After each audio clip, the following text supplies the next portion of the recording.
të mundshme nga deklaratat e mëhershme si sherifi i zbritur në qytet. Cila është përgjigjja jote? Shiko, pari unë kërkoj ndjes që do të 2-3 minuta dhe pastaj duhet të lëviz. Patjetër, thuaj tënde dhe mund të largohesh, patjetër. Por në lidhje me Lacivitan unë do të them këtë, edhe ju në studio po dhe opinionit publik. Halli Ramës nuk është Lacivita, Halli Ramës është shumë e madh. Sepse kjo nuk është problem i Lacivita, kjo është një problem shumë e gjerë. Lacivita nuk është vetëm. Po. Do ta kemi parasysh edhe opinionin publik që trajtimin e fushatës elektorale të Partisë Demokratike në vitin 2025 po ja bën jo vetëm shtabi elektoral i Donald Trumpit të vitit 2024, por shtabi elektoral i vitit 2020 edhe shtabi elektoral i vitit 2016. Po të shikoni, mbrëm ka pas një goditje nga mediat pranë Ramës kundër Paul Manafort. Po. Një artikull i shkruar, një editorial i shkruar nga Verobate. Paul Manafort ishte në miting edhe në Tiranë, ishte edhe në Itali. Paul Manafort është drejtuesi i fushatës Trumpit të vitit 2016. Po. Por ai nuk është vetëm. Ai është edhe me Roger Stone. Roger Stone është, pavarësisht që nuk ka ardhur këtu, bashkë me të punon edhe Roger Stone, është mik i vjetër për shumë dekadash për presidentin Trump, është strateg i vjetër i Partisë Republikane, është strateg dhe drejtuesi i fushatës së presidentit Reagan në vitin 86. Në kompaninë e Lacivitas, nuk është vetëm Lacivita, do të kemi parasysh një gjë. Lacivita nuk është vetëm një drejtues fushate, por është kryetari i Komitetit Kombëtar Republikan. Në sistemin partijak të Shtetit Bashkuar të Amerikës, kryetari i partisë në pushtet është presidenti, që është Donald Trump, dhe kryetari i Komitetit Republikan është i dytë në hierarki që po ta parazvlerësoj me sistemin ton është sekretari i përgjithshëm i partisë. Presidenti Trump ka pasur 2 bashkëdrejtues të fushatës, Suzy Wales dhe Chris Lacivita. Pas fitores, Suzy Wales u bë shefe e kabinetit, që është posti i dytë më i rëndësishëm në Shtetet e Bashkuara të Amerikës.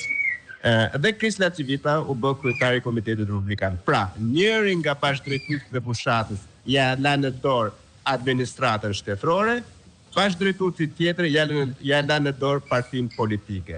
Plus që në kompaninë të cilën përfaqëson Chris Lacivita është edhe një individ tjetër, që është Reince Priebus. Reince Priebus ka qenë më përpara kryetari i Komitetit Republikan dhe në vitin 2017 ka qenë shefi i kabinetit të presidentit Trump. Pra, po të shikosh ekipin që është mbledhur, nuk është vetëm Chris Lacivita. Janë të gjithë një bashkëpunëtorët më të ngushtë, edhe në shkrinë e bardhë, edhe në fushatën elektorale të presidentit Trump në 2016, në 2020 edhe në 2024. Kështu që problemi i Ramës nuk është Chris Lacivita, problemi i Ramës nuk është se çfarë thot Chris Lacivita, problemi i Ramës është tjetër kund. Problemi i Ramës është që të gjithë këta individ që kanë ardhur, nuk kanë ardhur për një shumë parash.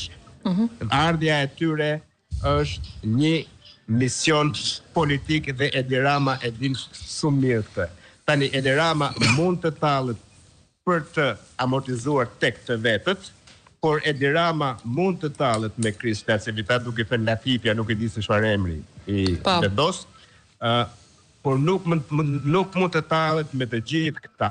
Dhe ajo që unë duhet garantoj edhe opinioni publik, po duhet garantoj edhe Rama e din që është e vërteta, është që Rama të jetë sigur se pazar nuk ka për t'i dhënë njëri.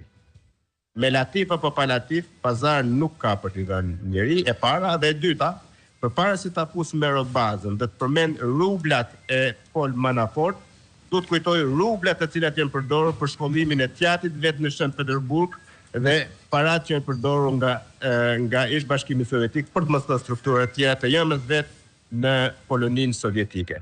Kështu që të matin mirë kur përmendin rublat, të matin mirë kur përmendin këta emra, sepse këta emra nuk janë do si do, nuk janë persona që kanë ardhur për para, po të ishte për para do i kishte marrë Edi Rama me shumë para, por gjithë këta individ, pra, drejtuesit e fushatës presidentit Trump, edhe në 2016, edhe në 2020, edhe në 2024, nuk kanë ardhur që të prisha për para.